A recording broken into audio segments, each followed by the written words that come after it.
예, 안녕하세요. 트럼프가 이재명한테 굉장히 싸늘하죠. 거의 메시지가 너 마음대로 반미친중 한번 해봐. 뭐 이런 메시지입니다. 이재명이 미국과 중국 사이에 이 줄타기, 미국과 중국 사이에 뭐 어떤 포지셔닝 이게 지금 나올 수가 없는 상태입니다. 오늘 그 같은 이야기를 좀 살펴보도록 하겠습니다. 6일 통화에 대해서 이재명 측은 그 방미 정상회담을 논의했고 뭐 방탄도 뭐 논의했고 그러니까 테러 위험이겠죠. 또 골프도 논의했다 뭐 이런 얘기를 했는데 백악관 측은 이런 훈훈한 얘기 전혀 없어요. 아무 노코멘트였다가 뉴시스가 통화가 있었던 게 맞냐라고 물으니까 통화 있었다. 딱 그거예요. 또 트럼프가 보통은 이제 소셜 미디어에 이 얘기 저 얘기 미주알 고주알 다 쓰는 그런 스타일인데 소셜 미디어에 언급이 없습니다 지금. 이에 반해서 6월 5일 날 시진핑과의 통화는 바로 언급을 했어요. 또 6월 4일 푸틴과의 통화도 바로 언급을 했었습니다. 그래서 이 통화에 대해서 한미 간에 온도 차이가 있다. 트럼프 백악관은 발표가 없다. 이거 정확하게 우리가 염두에 둬야 됩니다. 이재명 정권과 종중 국회 독재 세력의 가장 큰 문제, 또 가장 본질적인 약점은 제가 거듭 말씀드리는데 이거를 깜빡깜빡 잊으시는 분들이 많더라고요. 그래서 며칠 전에도 엊그제도 이제 그 성직 쪽에 계시는 여자 목사님이 전화를 하셔가지고 갑자기 뭐 대한민국 다 망한 거 아니냐 이런 말씀을 하시길래 제가 조금 모질게 말씀을 드렸습니다. 가장 상대방이 어떤 약점을 갖고 있는지 우리가 알아야 돼요. 이 상대방의 뿌리 두 가닥이 전부 급 약화되고 있습니다. 이 뿌리 두 가닥은 하나는 베이징에 있고 하나는 워싱턴에서부터 기반을 합니다. 이 뿌리 두 가닥이 약화되고 있는 것은 이거는 인류사적 세계사적인 문맥입니다. 이거를 우리가 도외시를 하고 국내만 이렇게 들여다보고 있으면은 야 이거 우리가 절벽 가장자리에 몰려서 이제 다 죽어가는 상태가 됐다라는 절망 상태에 있다라고 절망적인 상태에 있다라고 착각을 하게 됩니다. 전혀 그렇지 않습니다. 제가 약이 부득부득 오르는 까닭은 이 인류사적 문맥, 세계사적 문맥은 정말 우리가 너무너무 잘 뻗어갈 수 있고 또한 북한 자유와 찬스까지 노려볼 수 있는데 모 같은 종중 국회 독재 세력 또 모 같은 이재명 정권이 들어오는 바람에 이게 다 그림이 이제 망가지고 우리가 이제 뼈가 좀 분질러지고 이제 좀 내장이 좀 다치는 그런 상황에 갔기 때문에 약이 오르는 거지 우리가 죽을 자리에 놓여서 약이 오르는 게 아닙니다. 죽을 자리는 천만에요. 살 자리에 놓여 있습니다. 대한민국 전체로 보면 중장기적으로 보면 우리가 이제 굉장히 요번에 보면 무도덕하잖아요. 아니면 자기 뭐 남편 거 가지고 대리 투표를 해주고 또 부정투표가 있었다면 부정선거가 있었다면 그거에 협조한 자들 이런 게 있을 거 아니에요. 굉장히 무도덕하다고요. 이재명 그래 뭐 그러면 어때 뭐 그런 식이죠. 또 종중 카르텔 정말 무시무시하게 득세를 하고 있죠. 그 이유가 뭘까요? 이런 일이. 그 이유가 아까 말씀드린 베이징에서 시작된 뿌리 또 워싱턴에서 시작된 뿌리 두 개의 뿌리 때문에 그렇습니다. 한국의 종중 좌빨의 뿌리 두 가닥이 거기에 있는 겁니다. 이게 끊어지고 있어요. 우선 첫째 가닥 워싱턴 쪽 가닥을 좀 살펴보겠습니다. 제가 이거 거듭거듭 말씀드리는데도 이게 주마간산 쪽으로 이렇게 말씀을 드려서 그런지 잘 이 실감을 못 하시는 분들이 계시는 것 같더라고요. 이게 미국의 친중 하이퍼 글로벌리즘이 이제 저물어 가고 있습니다. 하이퍼 글로벌리즘이라는 건 초초초 글로벌리즘이죠. 이거는 1989년 이후 천안문 학살 면죄부를 주거든요. 7월 달에. 이게 지금 1989년 7월 그 사진입니다. 그 당시엔 공개되지 않았습니다. 그 당시엔 비밀이었는데요. 그때가 아버지 부시죠. 천안문 학살이 6월 4일입니다. 6월 4일 날 10,000명에서 50,000명 정도를 탱크로 밀어 죽였는데 등소평이가 이 아버지 부시가 스코크래프트를 7월에 보내요. 그래서 괜찮다라는 시그널을 면죄부를 줍니다. 그러면 1989년부터 이 친중 하이퍼글로벌리즘이 작동을 했다라고 봐야 돼요. 왜냐하면 그 해가 동구권이 무너진 해고 소련이 무너질 것이 확정된 해입니다. 1989년이 동독과 폴란드가 무너진 해입니다. 그때부터 이제 미국의 헬랄레 넋이 나간 거죠. 그래서 이때부터 2018년까지, 정확히는 2017년 말까지, 그러니까 정확히 29년입니다. 29년 동안 친중 하이퍼 글로벌리즘의 지배를 받은 겁니다. 그게 이제 저물어 가고 있는 거예요. 그래서 이게 이제 미중 관계의 역사를 한번 그 중국 공산화 이후 1949년 이후를 한번 살펴보면 1970년까지는 미중 대립입니다. 그러니까 49년에서 70년. 그다음에 71년부터 1988년이 미중 화해입니다. 그 다음에 친중 하이퍼글로벌리즘은 1989년에 시작됐다고 봐야 되고 이게 언제 끝났냐? 1917년 말에 끝납니다. 1917년이 트럼프 1기 원년이거든요. 그런데 National Security Strategy, 그러니까 국가 안보 전략 보고서라는 미국이 5년마다인가 한 번씩 고쳐요. 그게 나온 게 1917년 12월입니다. 거기서 중국을 적으로 규정을 합니다. 그러니까 전략적인 그러니까 전략적 경쟁자, 그 다음에 화급한 시급을 다투는 위협, 그러니까 pacing threat, 그 다음에 strategic competitor 이렇게 중국을 규정을 합니다. 그렇기 때문에 친중 하이퍼 글로벌리즘 시대를 1989년에서 2017년으로 봅니다. 그런데 트럼프 1기의 반중은 좌충우돌이에요. 그때는 트럼프가 비전도 좀 부족하고 경륜도 부족하고 장악력도 부족했었어요. 전략도 부족하고. 그러니까 트럼프 1기의 좌충우돌 반중, 그 다음에 바이든의 온건한 반중, 좀 뜨뜻미지근한 반중. 그게 이제 2018년에서 2024년 말까지입니다. 그리고 2025년 트럼프 2기 때는 전면적, 본격적, 전략적 반중이 시작됩니다. 그러면 우리 같은 경우는 뭐냐? 1971년부터 미중 화해가 시작되잖아요. 그리고 우리는 중공을 주적으로 삼았단 말이에요. 사실은 6.25 때 보면 1950년 10월 말서부터 1953년 7월 7일까지 약 거의 4개월, 33개월의 주적이 중공군이에요. 중국군이에요. 300만 명이 들어왔으니까. 그리고 한미 동맹도 그 중국과 소련 때문에 맺은 거지 북한 하나만 보고 맺은 게 아니에요. 그런데 71년에 미중 화해가 일어나 버리니까 이때 우리는 어마무시한 군사 지정학적 충격이 오죠. 그러니까 유럽이나 뭐 미국 쪽으로 보면 친중 하이퍼 글로벌리즘이니까 1989부터 2017까지만 따지면 되거든요. 그러면 뭐 2017, 1989, 2017, 한 27년짜리 뿌리인데 27년 묵은 술이라고. 근데 우리는 1971, 2017이에요. 우리는 47년 묵은 술이에요, 이게. 다행히 뭐 바이든 정부가 여러 가지 다른 정책은 해체주의, 디컨스트럭티비즘을 따랐죠. DEI를 띄웠지. 다양성이라든지 뭐 포용성, LGBTQ 이런 걸 띄우긴 했지만 경제에 있어서만큼은 반중 노선을 바이든이 유지를 했죠. 반면에 트럼프 2기는 전면적, 본격적, 전략적 반중입니다. 이 미국이 이렇게 이 친중 하이퍼 글로벌리즘의 이런 그 중국 사랑은 군사 지정학적 측면에서 한국에 굉장히 깊은 상처를 남겨요.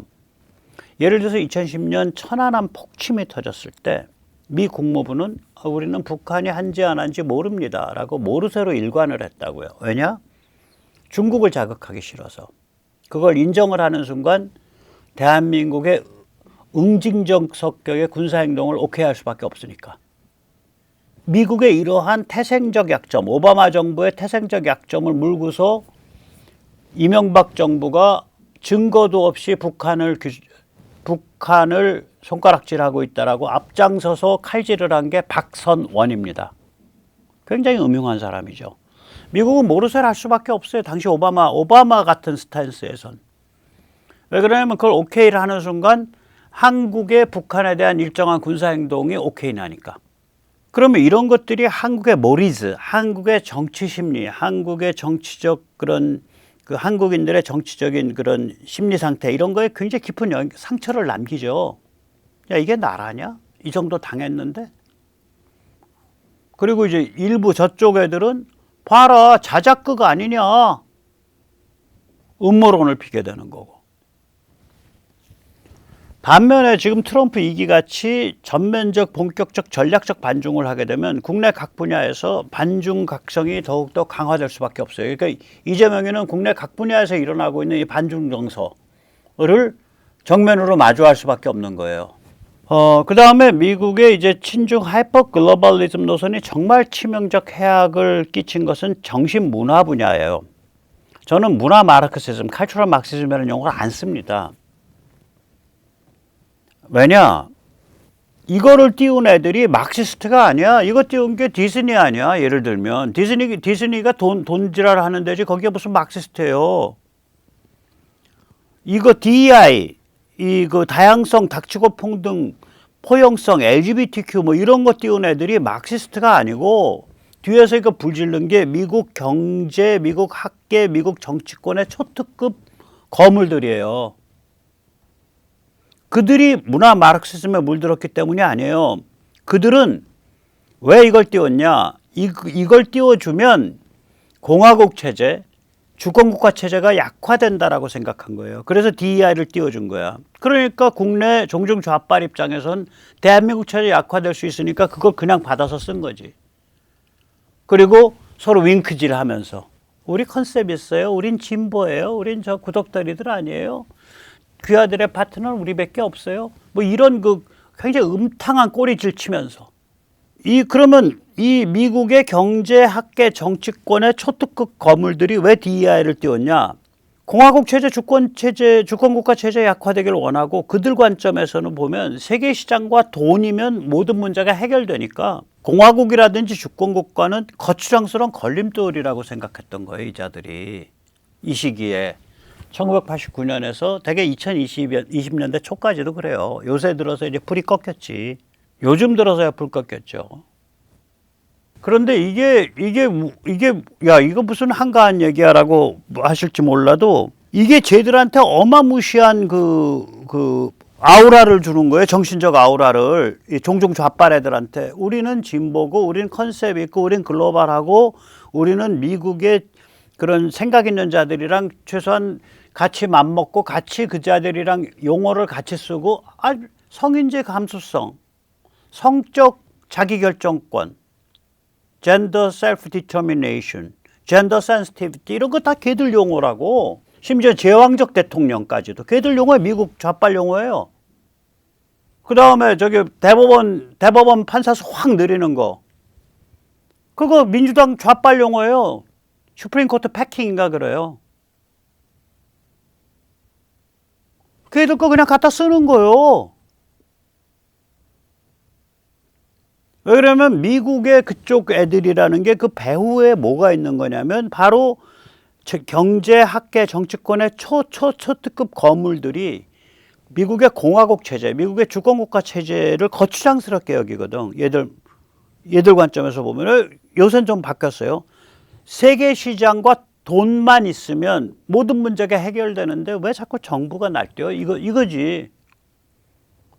그게 한풀 꺾였고 도덕적 보수주의에 바탕한 정치적 그런 애국주의 이런 관점이 퍼져가고 있다라는 게 우리한테는 무지하게 좋은 거예요, 현상이.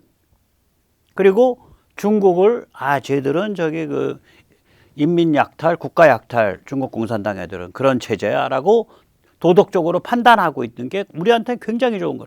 옛날에 그런 게 없었어. 불과 몇 년 전까지만 해도.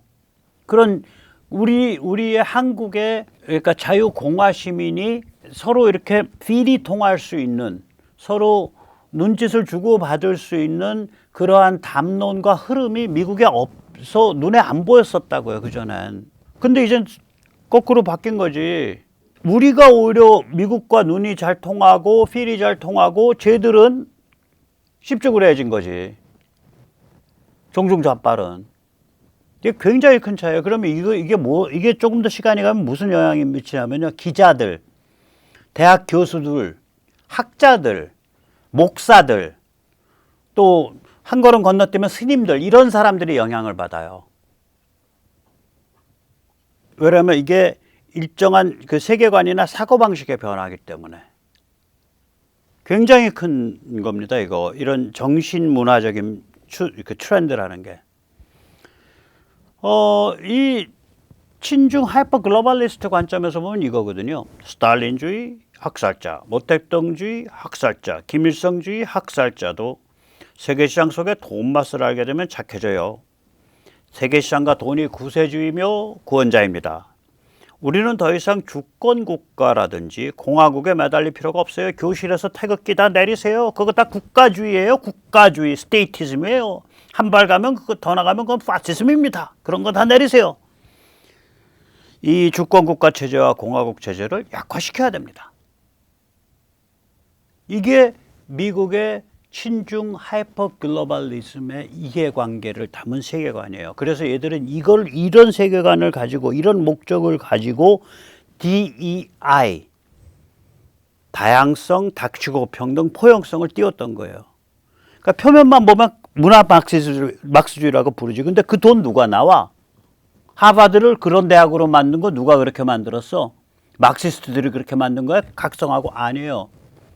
돈 많은 자들이 그렇게 만들었어요. 하이퍼 글로벌리스트들이. 신중 하이퍼 글로벌리즘이 띄웠던 DEI는 문화 마르크시즘보다 더 악질이죠. 문화 마르크시즘은 일단 마르크시즘이잖아. 관점이 있는 거예요. 이거는 가치관이 있는 거예요. 마르크시즘은 그 악마적이든 뭐든 간에. 근데 얘들은 그게 아니에요. 마르크시즘이고 나발이고 일체의 가치 판단, 일체의 도덕률 다 버려라 이거예요. 해체주의는. DEI는 이거는 살벌한 겁니다. 일체의 가치 판단을 내다 버려라. 모든 것은 상대적이다. 가치 판단을 고집하면 세상을 적으로 돌리고 천지사방의 적이 된다. 김일성주의도 기독교의 일종으로 받아들여라. 뭐 이런 식의 이게 걔들이 말하는 다양성이에요. 다이버시티. 기회의 평등, 그건 이빨린 거짓말이다. 결과가 평등해야 된다. 이게 에쿼티예요. 닥치고 평등. 남자든 여자든 짐승이든 상관 있냐? 섹스는 다 섹스지. 모든 종류의 섹스에 대해서 마음을 열고 받아들여라. 이게 성인지 감수성이다. 9살짜리가 아빠 나 여자 하기 싫어요. 이제 나 사춘기 들어가기 전에 남자로 바꾸고 싶어요 라고 하면 그걸 존중하고 병원을 데려가야 되노라. 그것이 바로 인간의 성적 자기 결정권이다. 일론 머스크가 이거 아니야. 아이가 어렸을 때 성적 자기 결정권 주장해가지고 엄마가 아이 데리고 성전환 시켜가지고 아들이 없어진 거 아니에요. 딸 생겼다며. 이게 포용성이에요. 인클루시브네스. 그러니까 얘들은요. 문화 마르크시즘이라고 하기 전에 근본이 해체예요. 모든 도덕률, 모든 가치 판단 다 뭉개자는 관점이라고. 그리고 이거는 뒤에서 범털들이 바람을 넣어줬다고요. 초대형 범털들이. 왜?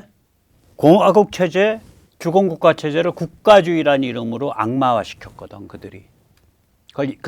공화국 체제, 주권국가 체제가 약화되길 바랐거든. 예, 이렇듯 친중 하이퍼 글로벌리즘은 군사 지정학이나 경제에 있어서 세계를 지배했을 뿐 아니라 정신에 있어서도 해체주의라는 커다란 해악을 끼쳐온 거예요. 문화 마르크스주의자들이 주범이 아니에요. 문화 마르크스주의는 표현 형태야. 초특급 상류층이 주범이에요. 주권국가 체제, 공화국 체제를 부담스럽게 여기기 시작한, 거추장스럽게 여기기 시작한 초특급 상류층이 주범이에요. 그래서 트럼프 2기가 하버드를 정조준하고 있는 것은 도덕적 보수주의로 모럴 컨서버티즘으로 해체주의를 뒤엎으려는 시도 중 하나예요. 트럼프 2기는 전면적 본격적 전략적 반중이고 세 개 분야에 걸친 종합 세트입니다. 일단 군사지정학에서는 미국의 군사력을 급강화하죠. 뭐 HBTSS와 골든돔 같은 게 바로 그거죠. 예? 그 위성 네트워크와 골든돔. 그 다음에 동맹을 바로 정돈하죠. 사회 경제에 있어서는 미국의 일터 제조업 중산층을 급강화하겠다는 거지. 그래서 쌍둥이 적자, 재정 적자와 무역 적자를 급축소시키겠다는 거지.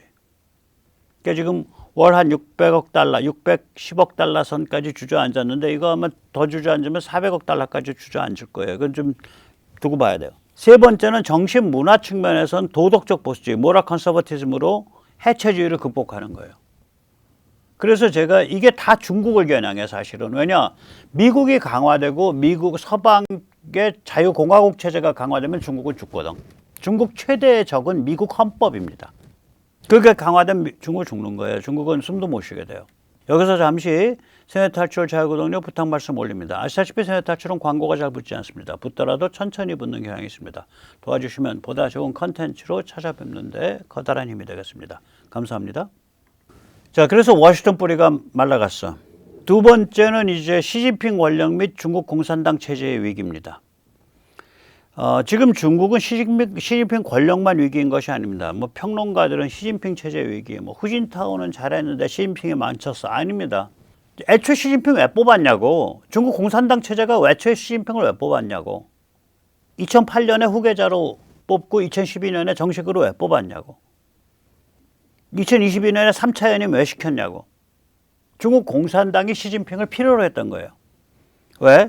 시진핑 노는 꼴 보니까 저 친구는 아주 심지가 굳고 그 다음에 소리 소문 없이 굉장히 그 치밀하게 일을 할 것 같아. 온건한 것 같은데 실제로는 강성이고.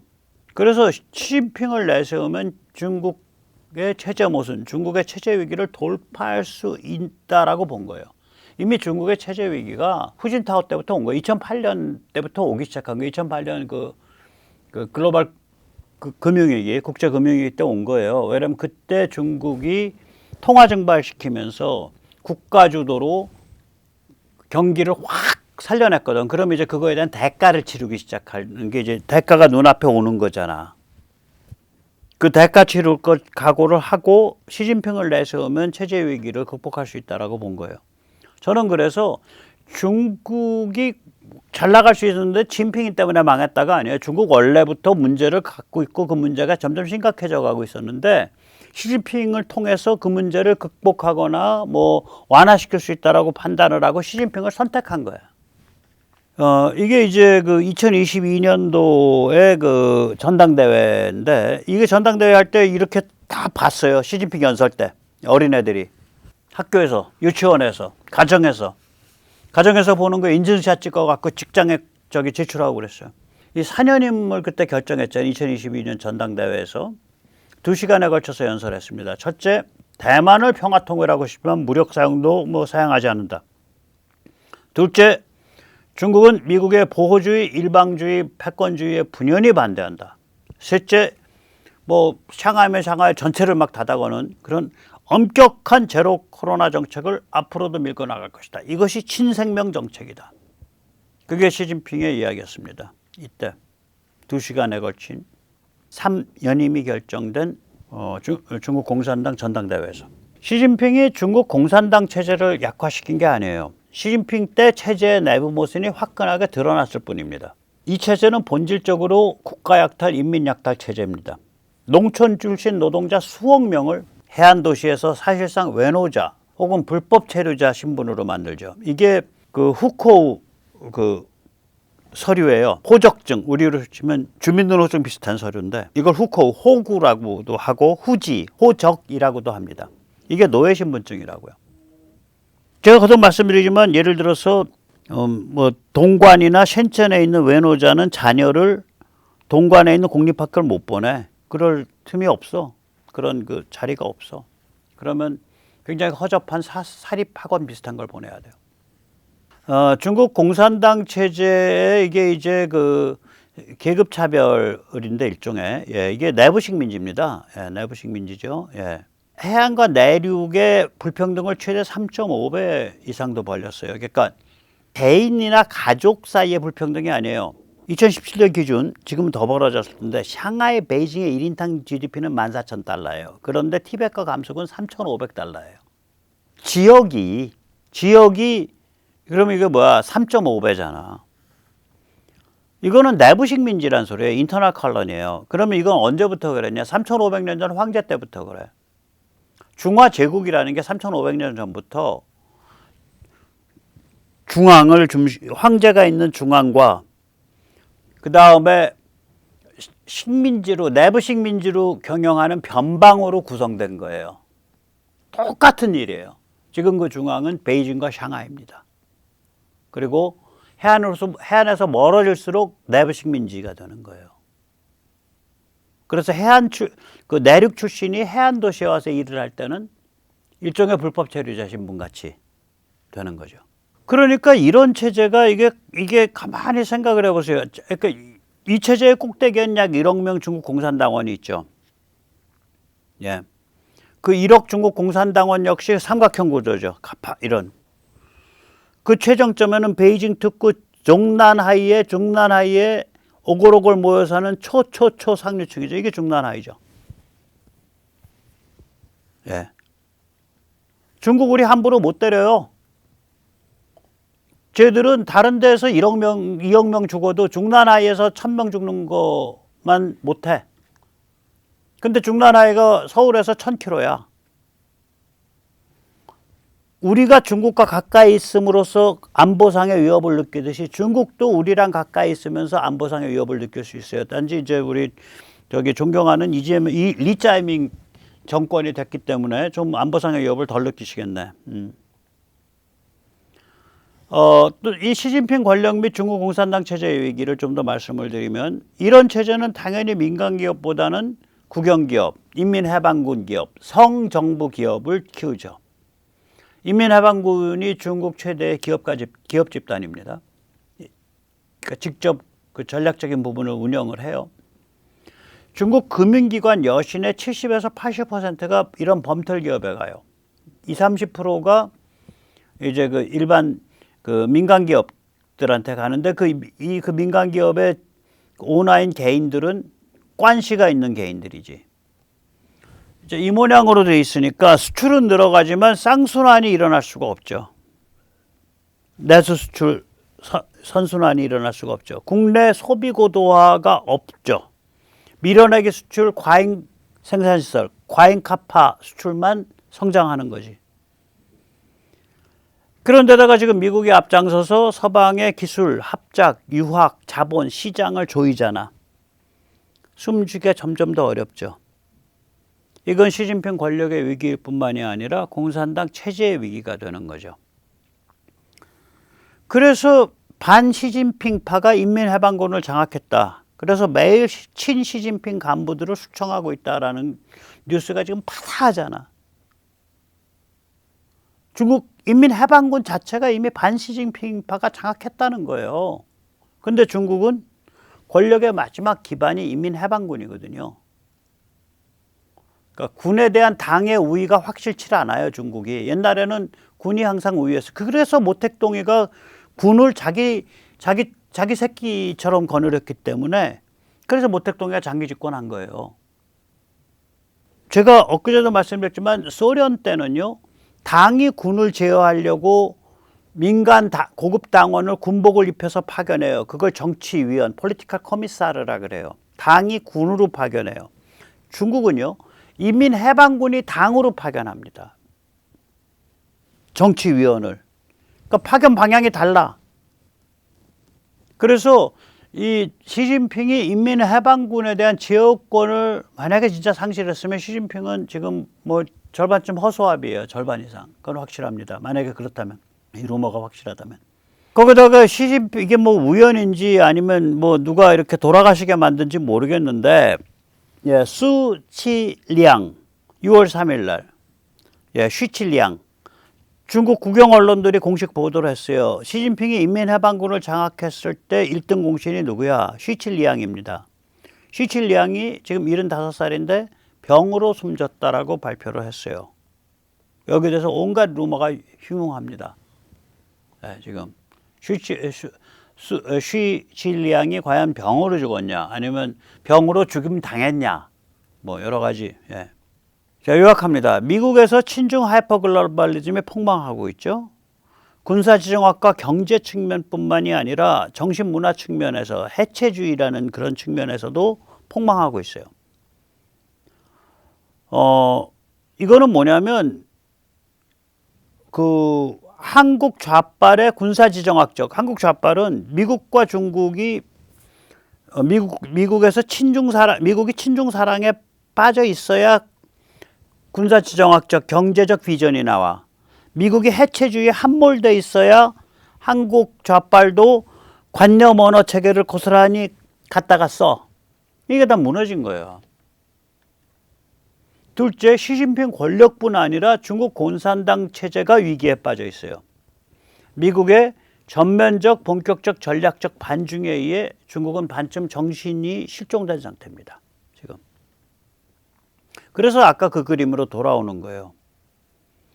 작게는 이재명 정권 및 국회 독재 세력, 크게는 한국 종중 좌빨의 두 개의 뿌리, 베이징에서 시작된 뿌리와 워싱턴에서 시작된 뿌리가 급격히 시드는 중이에요. 그럼 이거 뭘 뜻하냐? 이재명 정권은 이거 답 없는 문제를 풀어야 될 상황이에요. 감히 반미혁명은 꿈도 못 꿔요. 트럼프는 이재명한테 이렇게 말하는 중이에요. 너 한번 반미 친중 해봐. 사정이 이러함에도 이재명 정권은 중국에게 일정한 충성 행보를 보여야죠. 그래서 미치고 환장할 일이죠. 김민석의 형 김민웅이 올린 촛불 행동 성명서를 살펴보겠습니다. 이 성명서 이게 엊그저께 발표된 건데 겉으로는 미국을 규탄하는 거예요. 하지만 실제는 뭘까요? 이재명한테 야, 반미 친중 행보 확실히 해! 라고 지금 한 소리 하는 거야. 한번 직접 살펴볼게요. 중략이 있습니다. 예. 촛불 행동 성명. 미국의 계속되는 내정 간섭을 강력히 규탄한다.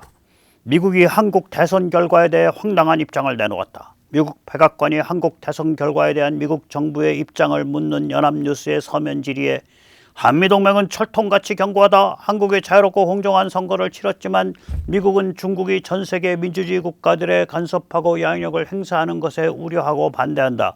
라고 답변한 것이다. 주권 국가에 대한 중대한 무례다.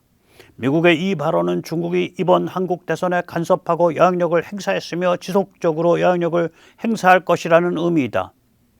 와우. 우리가 해석한 거 아니야. 쟤들이 해석한 거예요. 촛불 행동에 해석한 거야. 미국의 코멘트는 이번 한국 대선에 중국이 개입했다. 그리고 앞으로도 선거에 계속 개입할 것이다라고 미국이 보고 있다라는 것을 뜻하는 미국의 입장이다. 라고 백모가 해석한 게 아니라 촛불 행동에 해석한 거예요. 그리고 이제 격분을 해야죠. 도대체 이런 노골적인 내정 간섭이 어디 있단 말인가? 우리는 한국을 주권 국가로 대하지 않는 미국의 무례하고 천인공노할 처사와 범죄적인 내정 간섭을 강력히 규탄한다. 이번 발언에서 미국은 한미동맹이 철통같이 견고하다고 했는데 결국 한미동맹의 성격이 반중 반북이라는 의미 아닌가? 1953년 만들어질 때부터 이렇지 이 아저씨야. 만들어질 때 반중 반북 반소였지. 이것은 미국이 윤석열과 국힘당 전광훈 등 극우 내란 세력들에게 이재명 대통령이 친중이고 친북이라 한미동맹을 약화시키는 자이니 총공격하라라는 지령을 내리는 것과 다를 바 없다. 이미 김문수는 이재명 정부를 반미 종북 정권이라 모략하고 있다. 이렇게 노골적 공개적으로 이재명 낙선 공작을 벌였던 미국이 이재명 정부에게는 반중 반북 정책을 강요하고 극우 내란 세력들에게는 이재명 공격 지령을 내리고 있는 것이다. 결코 묵고할 수 없다. 대한민국의 주권을 훼손하고 주권자인 국민을 우롱하는 미국의 계속되는 내정 간섭을 강력히 규탄한다. 주권 국가에 대한 주제넘은 간섭을 거리낌 없이 이어가는 미국은 정상국가라고 할 수 없다. 미국의 내정 간섭이 계속된다면 우리 국민들이 가만히 있지 않을 것이다. 미국은 한국의 내정에서 당장 손 떼라. 2025년 6월 7일 촛불행동. 김민석의 형 김민웅의 페북에서 옮겼습니다. 김민웅과 촛불행동이 아무리 울부짖어도 소용없죠. 이재명 정권은 똥 싼 바지를 벗지 못하는 어정쩡 스탠스를 취할 수밖에 없습니다. 여기서 잠깐 첨기누설합니다. 흔히 이제 그게 뭐 한반도 운전자론 문재인이 했나? 그런 게 이제 어떤 관점이냐면 이거거든요. 미국이 한국의 이 좌빨 정권을 압박을 하면 한국 좌빨 정권은 한국을 통째로 하이제킹 해가지고 중국으로 가서 안길 거야. 그러니까 너희 미국 우리 그렇게 함부로 대하지 마. 이게 운전자론의 핵심 키 컨셉이에요. 그러면 이제 우리도 이런 걱정해 볼 수 있잖아. 트럼프가 이재명 정권을 압박하면 이자들은 한미동맹 주한미군 박살내고 대한민국을 하이제킹해서 중국품으로 달려갈 거 아닌가. 그래서 미국도 울며 겨자 먹기로 이재명 정권을 대할 수밖에 없지 않은가. 이런 우리도 생각을 해볼 수 있죠? 전혀 안 그렇습니다. 사정은. 청기누설합니다. 이재명 정권이 한미동맹 주한미군을 박살내고 대한민국을 하이제킹해서 중국품으로 달려가면 상상하지 못할 일이 벌어집니다. 그 일이 어떤 일인가? 청기누설입니다. 그래서 말씀드리지 않습니다. 아무튼 그런 일을 저질러도 이재명 정권이 그런 일을 저질러도 소용없습니다. 오히려 정권 멸망을 앞당길 뿐입니다. 여기까지만 오늘 말씀드리겠습니다. 인간에게는 애초부터 실존적 차원부터 숨이 끊어지는 순간까지 절망할 자격이 없습니다. 그걸 제가 엊그저께 좀 목사하시는 여성분께 좀 심하게 말씀드렸던 거예요. 더욱이 지금은 여러 가능성이 열려져 있는 그런 상황입니다. 우리에게 필요한 것은 냉정하고 지능적이며 집요한 통찰과 실천입니다. 대한민국 끝났다 이렇게 울부짖는 것은 칭얼대는 소리에 지나지 않습니다. 끝난 것은, 끝나가고 있는 것은 대한민국이 아니라 종중 좌빨입니다. 두고 보시죠. 오늘 여기까지 모시겠습니다. 감사합니다.